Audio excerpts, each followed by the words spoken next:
Non è una profezia, ogni giorno, vedere cadere la pioggia,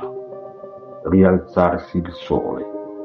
ondeggiare al vento, è un modo di accettare questo srotolarsi ocra, covoni di fieno